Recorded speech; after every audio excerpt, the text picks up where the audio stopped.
¿Quién es el autor de la carta a los Corintios, se acuerdan? El apóstol Pablo, ¿cierto? Esta segunda de Corintios, donde nos hemos quedado, ¿no? Segunda de Corintios 5. La Biblia. Asaltar de Macabeo. Judith. Segunda de Corintios, hermanos. La semana pasada el hermano Estriberto nos hablaba de los sufrimientos, ¿no? Nos compartía acerca de cómo teníamos que ver la vida y cómo Dios había puesto el tesoro de su evangelio en vasos de barro, ¿se acuerdan? Y cómo nos enseñaba que el vaso de barro eran nuestros cuerpos físicos. Y hoy Pablo va a seguir hablando de esto a los corintios, ¿ya? Y les va a seguir presentando en base a ese sufrimiento que todavía nosotros tenemos. Ya, miren conmigo el capítulo 5, versículo 1. ¿Ya? Lo que vamos a ver ahorita es la perspectiva, en primer lugar, ¿ya? Según de Corintios 5:1 dice, porque sabemos, observa esa expresión, sabemos, dice ahí, que si nuestra morada terrestre, o sea, nuestros cuerpos físicos, este tabernáculo, ¿se acuerdan que la semana pasada nos explicó en qué consistía el lugar de morada del Espíritu de Dios? Eran nuestros cuerpos. ¿Qué dice ahí? Este tabernáculo se deshiciere, o sea, se destruye. Tenemos de Dios, ¿qué cosa tenemos, hermanos? Un edificio, una casa no hecha de manos. ¿Cómo es esa casa? Eterna, ¿dónde? En los cielos. Hermanos, yo quiero hacerles una pregunta, ¿ya? La verdad, con toda sinceridad. ¿Nosotros pertenecemos a este mundo?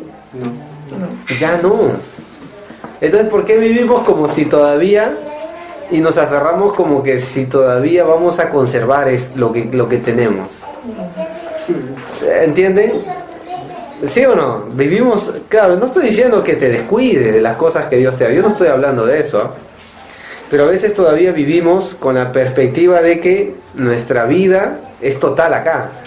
Pero nosotros en el libro de Pedro somos llamados, ¿ya?, extranjeros y peregrinos. En la Biblia acá nos dice que nuestro edificio, nuestra ciudad que nos espera, está hecha en los cielos y no por un arquitecto humano, sino un arquitecto divino. Estas palabras el apóstol Pablo las está contando porque físicamente el cuerpo, el tabernáculo, lo que está hablando es el cuerpo físico acá, se deshace. ¿Se desgasta o no se desgasta? Con el tiempo uno se va envejeciendo más, ¿ya? Uno cada vez se va, como dice acá, se va deshaciendo, ¿ya? Y yo no voy a usar mal el término porque esto se aplica, se va oxidando, ¿ya? Y aunque no lo crean, sí, el cuerpo se va oxidando. ¿Por qué cree que hay antioxidantes? ¿Usted cree que la oxidación nosotros lo usamos para los minerales, los metales? Pero en realidad no es así, el cuerpo se va oxidando, ¿ya? El cuerpo se va deteriorando. ¿Sí o no, Humberto? No. ¿Sí o no, abuela? ¿Ya ves? Pero es la verdad. Es la verdad, físicamente. Es decir, lo que ahorita tenemos, de acá a unos 4 o 5 años más va a ser diferente, hermanos, ¿ya? Las arrugas van a salir, el pelo se va a caer. Ya ven, ya empezamos mal ya. Las fuerzas se van a ir. Los dientes se te van a caer, ¿ya? La vista te va a fallar, eso es normal, la vista va a fallar, ¿no? No estoy hablando de cosas que no conocemos, ¿cierto? Bueno, las rodillas te van a doler. Miren, todos los términos que estoy usando están en Eclesiastés, ¿ah? Y la Eclesiastés, la rodilla, los guarda, todo lo que Eclesiastés describe, porque parte del tiempo es desgastarse, pues, ¿me entienden? Es normal esto, es normal, ¿ya, hermanos? ¿Ya? Entonces Pablo está diciendo lo mismo, pero nos espera arriba en los cielos una ciudad gloriosa, cuyo arquitecto y constructor es Dios. Miren el versículo 2. Por esto también, ¿qué dice ahí? Gemimos. ¿Y qué más? Deseando, observa esa expresión que usa, ser revestidos de aquella nuestra habitación celestial. Dice que el cristiano gime, su cuerpo físico clama ya, ¿por qué? Por ser revestido del glorioso cuerpo que Dios nos va a dar. ¿Ya? Cuando una persona está enferma, ¿no gime acaso? no quisiera que Dios sustituya ya su cuerpo viejo por uno nuevo, ¿ya? Y eso va a pasar un día. Miren el versículo 3. Pues así seremos hallados vestidos y no ¿qué? Es decir, no avergonzados. Un día Dios nos va a dar un nuevo cuerpo, un cuerpo glorificado. Miren el versículo 4. Porque asimismo los que estamos en este tabernáculo, en este cuerpo, gemimos ¿cómo? Con angustia, porque no quisiéramos ser, observa, desnudados, sino que revestidos, para que lo mortal sea absorbido por la vida. Yo no sé si tú te levantas con el deseo de que ya el Señor venga y nos transforme, o que ya nosotros estemos en su morada celestial, porque eso va a pasar un día, hermano. Ese debe ser nuestro deseo ardiente, ¿eh? Esperar en los cielos a su Hijo, dice la Biblia. En los últimos versículos de la Biblia, en Apocalipsis dice: he aquí yo vengo pronto, por ejemplo, y mi galardón conmigo. ¿Ya? Es más, los cristianos en la antigüedad, ¿sabes cómo se sostenían en los problemas?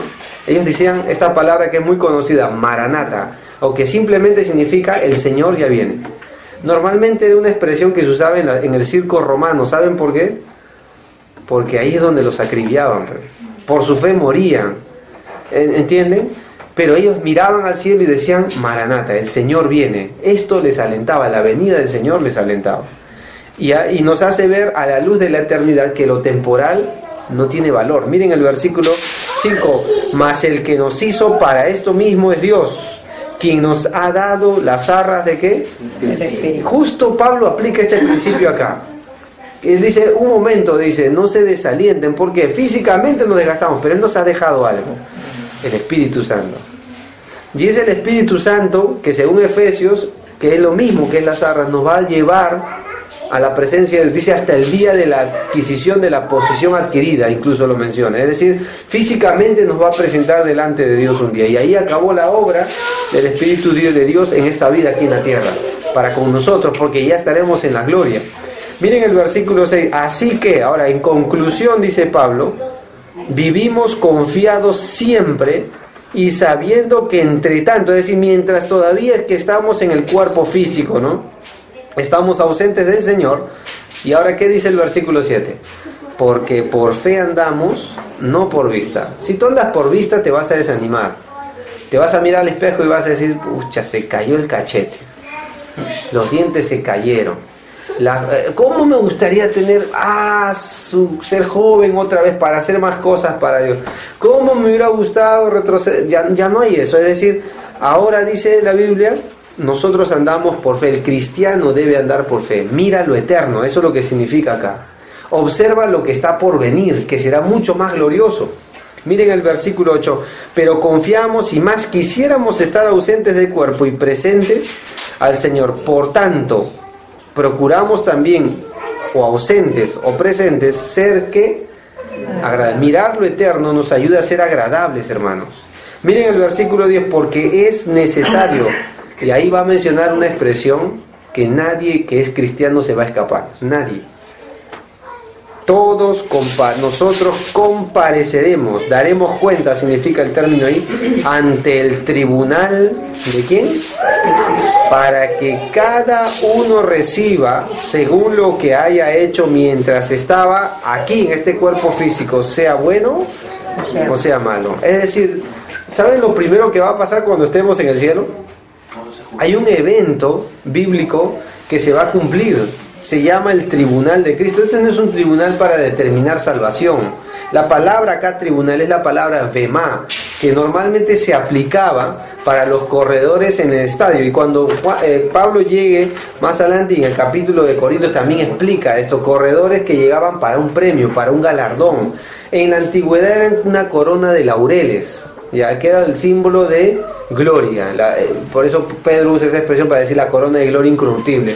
Es diferente, era una corona que no se desgasta. En la antigüedad era una corona que sí se desgastaba, el laurel se seca, pues, ¿ya? Pero acá la palabra tiene que ver con que Dios va a galardonar a las personas. Pero mucha gente, también en Corintios, en el primer libro, habla de va a sufrir pena de eterna perdición. Es decir, van a sufrir lo que aparentemente hicieron para Dios y no hicieron nada. Es decir, el cuerpo físico que Dios nos da Es una oportunidad para usarlo para la obra de Dios, hermanos. ¿Entienden eso? No es una oportunidad para malgastar el cuerpo. Físicamente no es así. Ya en la antigüedad habían algunas personas que enseñaban de esta manera. Decían, el espíritu es lo que importa, la carne para nada aprovecha, decían. Entonces sacaban este versículo y decían, vamos a lastimar el cuerpo para someter los apetitos carnales. O otros se entregaban a los placeres y decían, no está bien vivir tu vida nomás porque lo que importa es el espíritu, decían. Entonces vivían una vida libertina. Pero la Biblia continuamente dice que todo nuestro cuerpo, alma y espíritu debe ser guardado para la venida de Cristo, dice Tesalonicenses, por ejemplo. ¿Ya? El cuerpo es la oportunidad que Dios nos ha dado, es la herramienta que Él quiere usar en nosotros. Por eso debemos cuidar el cuerpo, aunque parezca irónico. ¿Ya? No estoy diciendo que nos enfoquemos en la vanidad del cuerpo, sino en cuidar el cuerpo, que es muy diferente, porque es lo que Dios nos ha dado. Miren qué más dice el versículo 11. Ahora, aquí va a entrar en un tema que es una conclusión en base a todo lo que viene hablando. Ya que esto va a ser así, miren el versículo 11. Conociendo pues, y ahí menciona una palabra, el temor del Señor, ¿qué dice que hacemos? Persuadimos a los hombres, pero a Dios le es manifiesto lo que somos y espero que también lo sea a vuestras. Es decir, ya que un día vamos a presentarnos delante de Dios para dar cuenta, sea bueno, sea malo, conociendo el temor del Señor, eso es lo que significa, ¿ya? ¿Qué debemos hacer, hermanos? Según este versículo, persuadir a los hombres. ¿Qué debemos hacer según este versículo? Predicar, compartir. Es decir, persuadir habla de expresar el Calvario, habla de llevar el mensaje. Pablo va a concluir este pasaje hablando de que somos embajadores justamente por esa razón. Él está usando esta expresión porque, hermano, porque tú, cada uno de ustedes, yo voy a estar un día delante del Señor y el Señor nos va a pedir cuenta. ¿Qué hicimos en el cuerpo? ¿Qué hicimos con nuestras palabras? ¿Qué hicimos con el vecino que le tuvimos que haber compartido? El familiar, el amigo, ¿entienden eso? ¿Qué hicimos con lo que Él nos brindó? Un día vamos a estar ahí. Ahora, yo no sé si esto te llena de temor. ¿Entienden esto? Miren, muchos hablan de que el temor de Dios ya no debe ser mal visto. Pero la palabra temor, ¿tú sabes cuál es la palabra que se emplea acá? Es la palabra fobeo, de donde viene el término fobia. Y es decir que un día vamos a estar delante de Dios y va a haber fobia. Va a haber un temor que no es solo reverencia, va más allá que la reverencia. Va a haber un temor de, Señor, ¿habré hecho lo correcto? ¿Entienden eso? Señor, ¿habré aprovechado el tiempo? Y acá Pablo está usando este término para motivar a los creyentes a no desanimarse y más bien a ¿qué? A compartir, a tener más ánimo para llevar el evangelio, para persuadir al mundo, ya que el Señor un día va a pedir cuenta a la iglesia, hermano. Mira, Pablo usa una expresión en otro pasaje que dice así: es necesario que el juicio comience por la casa de Dios. Así dice, y todavía dice, y el justo con dificultad se salva, incluso dice. Está hablando de que un día Dios va a pedir cuenta a su iglesia. Va a pedir cuenta qué hicimos nosotros, hermanos. Y esto nos debe traer temor. No debe traer temor de no voy a vivir a mi manera la vida. No voy a usar mi cuerpo para ver lo indebido. No voy a usar mis manos para hacer, sino al contrario. Dice Romanos que debemos presentar nuestros miembros no al pecado como instrumentos de iniquidad, sino como vivos de entre los muertos. Y dice, ¿qué más dice ahí? Y nuestros miembros como instrumentos de ¿qué? Justicia. ¿Entienden eso? Entonces nosotros debemos usar nuestro cuerpo, nuestras manos, nuestros pies, para que el otro que todavía no conoce a Cristo entienda el mensaje del Evangelio. Pablo está usando este término para traer a la iglesia a lo que un día será realidad. Vamos a estar delante de Dios, hermanos, y Él nos va a pedir cuenta qué hicimos con el cuerpo.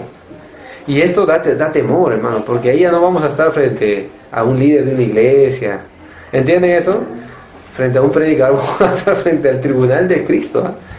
Y eso de ahí va a ser un día o para lamento o para gozo.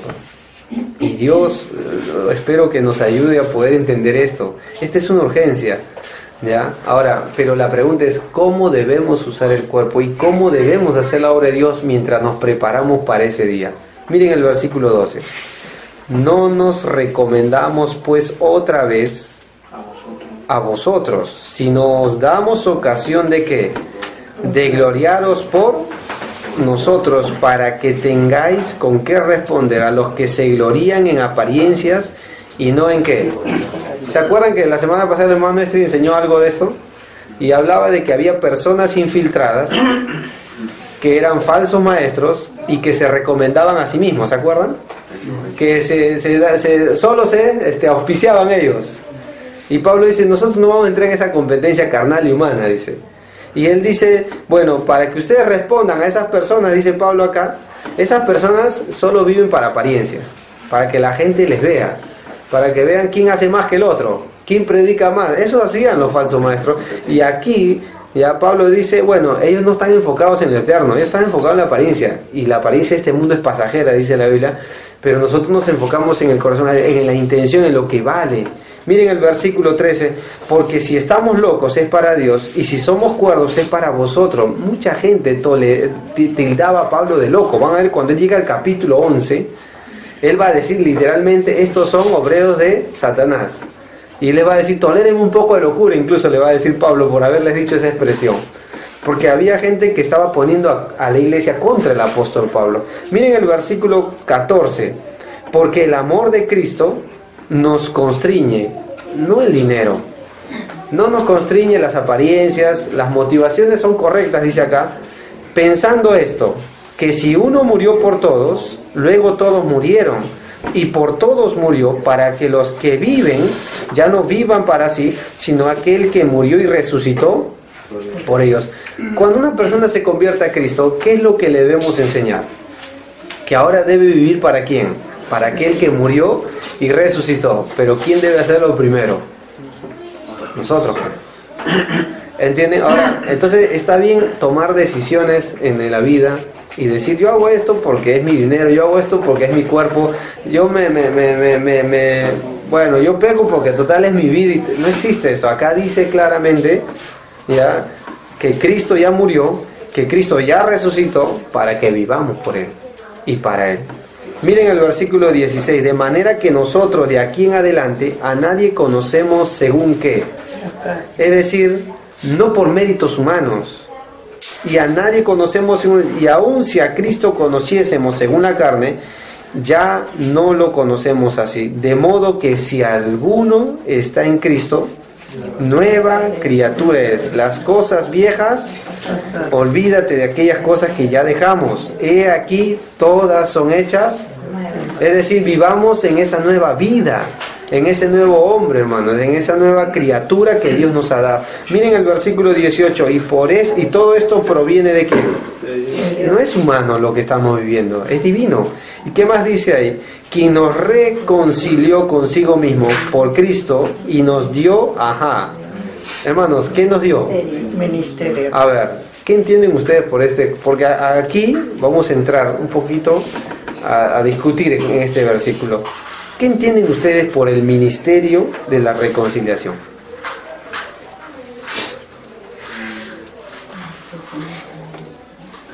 ¿A quién le dio? A los creyentes. ¿Dice acá a los líderes de una iglesia? ¿Dice a los que se han preparado en un seminario? Hermano, entonces ¿por qué no aceptamos ese ministerio hoy? ¿Tú sabes cuál es el ministerio menos usado hoy? El de la reconciliación. Lo dejamos para aquellos que saben hablar. Pero está mal. Si nosotros descuidamos eso, ¿tú sabes que eso es lo que Dios nos va a pedir cuenta en su tribunal? No creo que Dios depositó un ministerio en nuestra mano que no podamos hacer, ¿cierto? Dice que Él en su sabiduría y en su tremenda gracia nos dio un ministerio. Entonces, está bien decir, hermano, es que yo no sirvo a Dios porque no tengo ni un ministerio en la iglesia. ¿Está bien eso? Está mal lo que usamos, ¿entienden o no? El ministerio glorioso es que nosotros hemos sido bendecidos para reconciliar, ser instrumento de Dios para reconciliar al mundo. Y este ministerio, mira, no, yo normal, yo no voy a dar cuenta porque yo no soy un líder de la iglesia, yo no tengo ministerio. Eso van a dar cuenta. Mentira, hermanos. Todos los que hemos creído a Cristo, todos los que somos nueva criatura, ahora tenemos un ministerio. Y de eso Dios te va a pedir cuenta un día. Así que si tú le estás huyendo al ministerio de la reconciliación, estás haciendo mal, porque el que sabe hacer lo bueno y no lo hace, es pecado. ¿Entienden o no? Por eso es importante el evangelismo, porque en eso consiste la reconciliación. Miren el versículo 19. ¿En qué consiste este ministerio? Que Dios estaba en Cristo reconciliando consigo ¿a quién? No tomándoles en cuenta a los hombres, ¿qué cosa? Nos encargó a quienes, a nosotros, la palabra de la reconciliación. Así que hermanos, cuando mañana nos levantemos, ¿cuál es nuestro ministerio? La reconciliación. Domingo, ¿cuál es nuestro ministerio? Lunes, ¿cuál es nuestro ministerio? No, hermano, yo trabajo, está bien, pero ¿cuál es el ministerio que Dios te da? Es la reconciliación. Todos tenemos ese ministerio, hermano, y todos vamos a dar cuenta de eso. Nuestra iglesia, ¿por qué crees que tiene club de niños? Para que no se aburran en su casa y su mamá tengan tiempo para cocinar. No, no es eso. Es para reconciliar, para enseñarles el mensaje del evangelio. ¿Por qué tenemos reunión de adolescentes, reunión de jóvenes? ¿Por qué hay reunión de damas? ¿Por qué hay una academia bíblica? ¿Por qué hay culto los domingos? ¿Para llenar espacios nada más? ¿Para divertir a la iglesia? ¿Para entretenerlos? ¿Para que sea chévere, para que no. Total, no es eso, hermanos. Es porque queremos inculcar el ministerio de la reconciliación. ¿Por qué invitamos a las personas? Para que conozcan al Señor. ¿Por qué vamos a salir, por ejemplo, mañana vamos a salir a evangelizar? ¿Por qué? Para cumplir ese ministerio. ¿Pero solo debemos esperar salidas para cumplir esto? No, estamos mal. Diariamente estamos ya, o debemos estar dispuestos a cumplir este ministerio. Dios ha puesto esto en nosotros, hermanos. Debemos valorar esto. Miren cómo termina Pablo diciendo en el versículo 20-21. Así que, ¿somos qué? ¿Qué somos? O sea, ¿qué eres tú? ¿Qué soy yo, hermanos? No, hermano, creo que tienes el autoestima muy elevada. ¿Te estás autonombrando a sí mismo representante de Dios? Sí, porque la Biblia lo dice. Somos representantes de Dios. Aquí lo dice, hermanos. Somos embajadores en nombre de ¿quién? De Cristo. Como si Dios rogase por medio de ¿quién? De nosotros. Os rogamos en el nombre de Cristo, reconciliados con Dios. ¿Cuál es la razón? Al que no conoció pecado, por nosotros ¿qué se hizo? Ahí está el contenido del Evangelio. Para que nosotros fuésemos hechos justicia de Dios. ¿Quién es hecho justicia de Dios? A ver, les voy a preguntar. Hermano, ¿tú eres justo? ¿Cómo que no? Dariana, ¿tú eres justa? Francesco, ¿tú eres justo? ¿Cómo que no? ¿Qué dice acá? Léanlo. Sí somos justos. Acá lo dice, miren el versículo 21. Al que no conoció pecado, por nosotros ¿qué lo hizo? Para que nosotros fuésemos hechos, ¿qué cosa? ¿Somos justos o no? ¿Por qué decimos que no? Porque otra vez nos miramos a nosotros mismos, pero miremos como Dios. ¿Somos justos o no? Sí, Dios ya nos hizo justos, nos ha justificado con su sangre. ¿Por qué entonces le creemos al diablo? ¿Me perdonará Dios? No, lo que pasa es que Dios va a evaluar a otro mejor que yo. A veces pensamos así. Dios nos ha hecho justos y nos ha dado el ministerio tremendo porque nos cree confiables, hermanos, de la reconciliación. Un hombre, Spurgeon, llamado Spurgeon, dijo esto: qué misterio que el alma de un hombre dependa de la voz de otro. Si tú no hablas, ¿cómo pues invocarán a aquel si nadie les predica? ¿Cómo, hermanos? ¿Entienden? O sea, yo lo que quisiera, al estudiar este pasaje me quedé pensando un poco. Ustedes y yo tenemos que entender la seriedad de este ministerio. Y para este ministerio no hay que no tengo tiempo, pues. No hay que yo no puedo. Para este ministerio todos estamos disponibles. Nos ha puesto Dios en confiabilidad para dejarnos esta tremenda responsabilidad. Pero yo quiero terminar deteniéndome con la palabra embajador. ¿Tú sabes quién era un embajador antes? Representante. ¿Sabes lo que hacían los embajadores? Yo te voy a poner algunos ejemplos, por el tiempo no podemos ir allá. Hay un pasaje cuando David está a punto de tomar el reino, ¿ya? Y todavía estaba en el proceso de entrar a ser ya el rey de Israel. Y dice que él toma primero la ciudad lo proclaman a él como rey en la ciudad de Judá, después en Hebrón.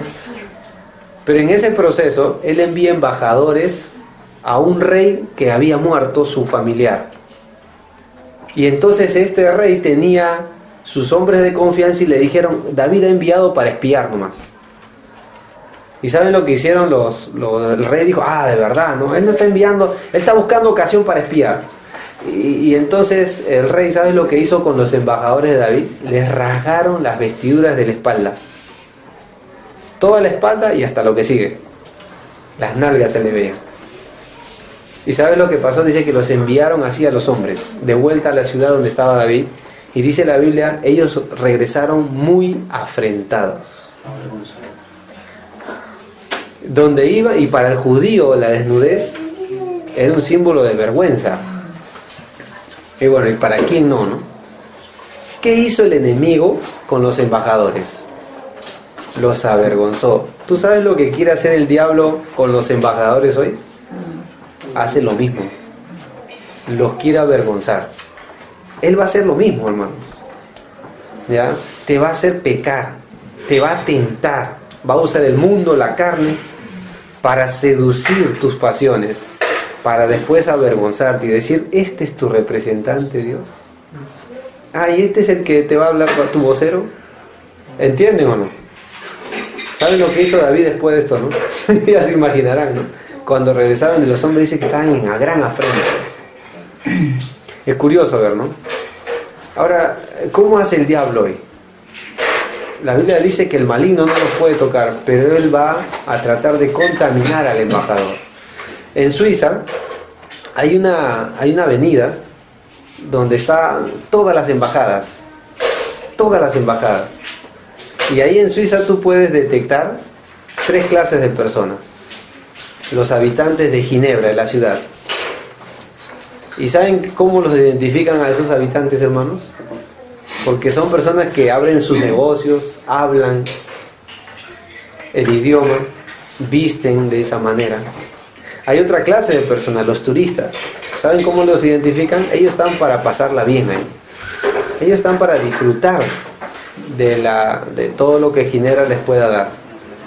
Y ellos se identifican porque, claro, son diferentes, ¿no? Sacan fotos y todo eso. Pero también hay un tercer grupo de personas, son los embajadores. A ellos tú los distingues por su manera de vestir, por su manera de hablar, porque representan a su nación en ese lugar. Son hallados dignos. ¿Tú te imaginas a un embajador borracho en una discoteca? ¿Sabes lo que haría, no? No sirve para embajador. Sería un indigno representante de su país. Y así en este mundo hay clases de personas muy similares. Hay gente que son del mundo, hablan como el mundo, viven para los negocios del mundo y están así.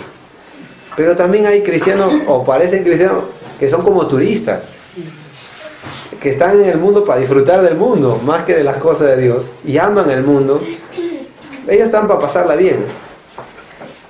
Pero que Dios nos haga hombres como esos embajadores que nos ven diferente por nuestra manera de hablar, por nuestra manera de vestir, por nuestra manera de comportarnos, hasta por reaccionar.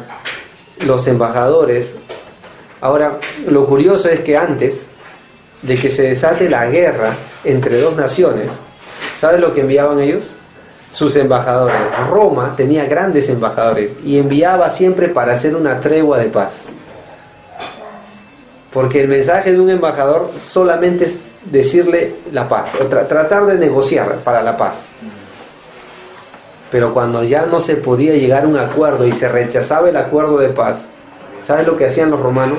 Quitaban a sus embajadores y comenzaba la guerra. ¿Sabes lo que un día va a pasar? Dios nos va a sacar de acá. Y dice la Biblia que Dios nos ha dado el evangelio de la paz.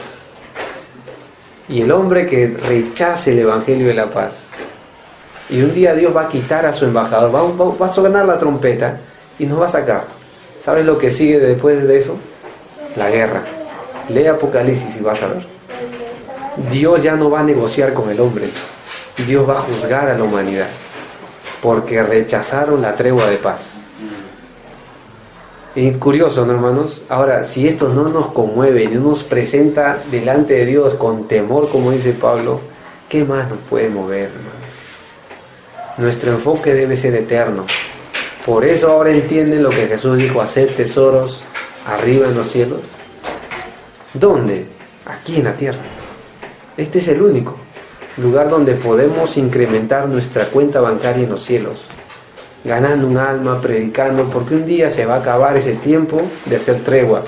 Y cuando Dios diga se acabó, Dios le va a hacer guerra al mundo, hermano. Y fíjate la forma que lo va a hacer, ¿ya? Por alguna razón Dios en el Antiguo Testamento es Jehová de los ejércitos, ¿ah? Y cuando el escuadrón de Israel salía en su nombre, pues no había, dice que le temblaban, ¿no? El corazón de los reyes venía a ser como agua, incluso dice. Si no observa Josué y vas a ver el libro de Josué, vas a ver, temían ante la presencia de Dios. Ahora imagínate cuando Dios desate su juicio sobre esta tierra. Por eso nos ha encargado el ministerio de la reconciliación. Todavía hay tiempo, ¿verdad? Todavía Dios quiere reconciliar al mundo, pero cuando esto se acabe vendrá la ira de Dios, hermano. Entonces valoremos esto.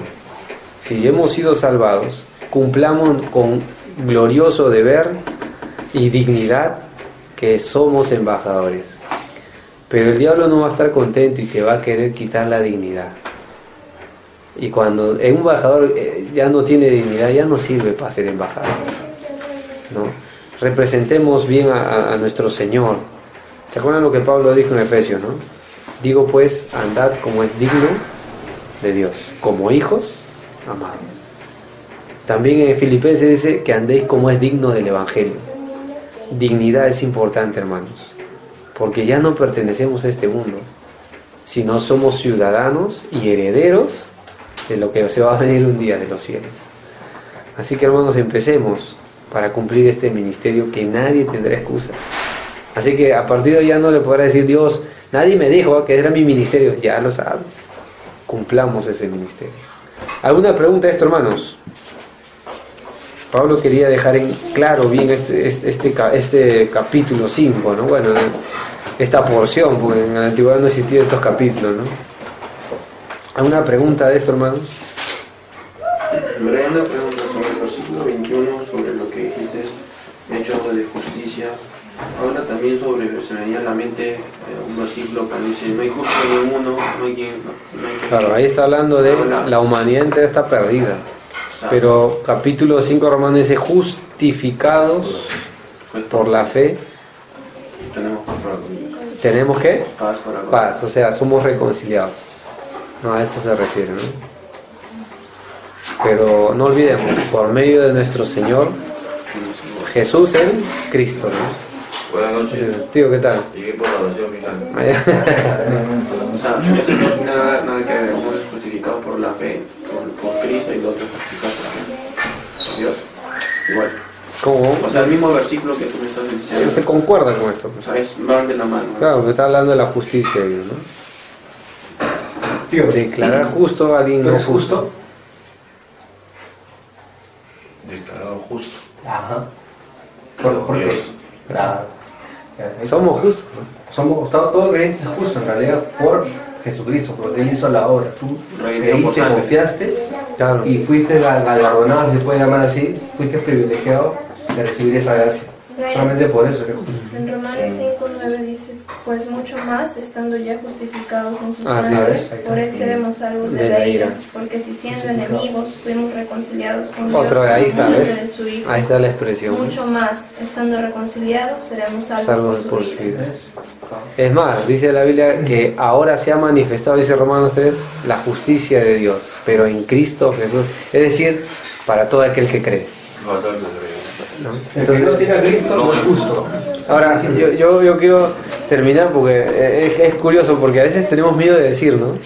Hermanos, somos justos, no por nuestro mérito, por la gracia de Dios, pero somos justos, no tengas miedo de eso. Dios nos ha revestido. La palabra justicia en la Biblia es la palabra vestidura. ¿Se acuerdan cuando Adán y Eva se vistieron? La expresión ahí, se justificaron, se vistieron con hojas, o sea, a su manera quisieron ser justos. Esa es la palabra, se justificaron. Claro, y eso hace la religión, te justifica a su manera, pero en realidad no lo hace. Pero la Biblia dice que Cristo nos ha revestido de su justicia, es decir, nos ha declarado justo, no por nuestro mérito, sino por lo que ella hizo. Ahora, otra cosa que es importante, el Evangelio trae salvación o no, pero también señala la justicia de Dios al que no la quiere recibir. ¿Por qué? Porque el mismo Evangelio lo va a condenar. El mismo Evangelio le va a remorder la conciencia a la persona porque rechazó al Hijo de Dios. Por eso dice Hebreos, si hoy escuchares su voz, no endurezcáis. Porque el mismo Evangelio que salva te endurece. Si la persona que no lo ve, o sea, el Evangelio tiene el doble efecto. Eso está en toda la Escritura. Ahora, el justo, la palabra justo implica un significado en castellano que podría asemejarse a lo que es juzgar también, pero no es eso lo que significa. Claro, no, aquí no es declarado justo para, ¿no? juzgar a cualquiera. Santiago declara que nosotros no somos nadie para juzgar, porque justo juicio solamente viene de Dios. Entonces no hay que confundir, ¿no? Yo soy declarado justo, de todo lo que yo digo es justo, ¿no? O sea, la mente del humano puede... Claro, es que entendemos el concepto de justicia equivocadamente. Exacto, ¿no? Pero no tengan vergüenza de decir, hermanos, somos justificados, somos justos. Dios nos ha declarado justos. Hermano, mira, en 1 Pedro dice, ¿no? Por lo cual también contiene la escritura, aquí como es Sion, la principal piedra del ángulo, escogida, preciosa. El que creyere en él no será avergonzado. Para vosotros, pues, los que creéis, él es precioso.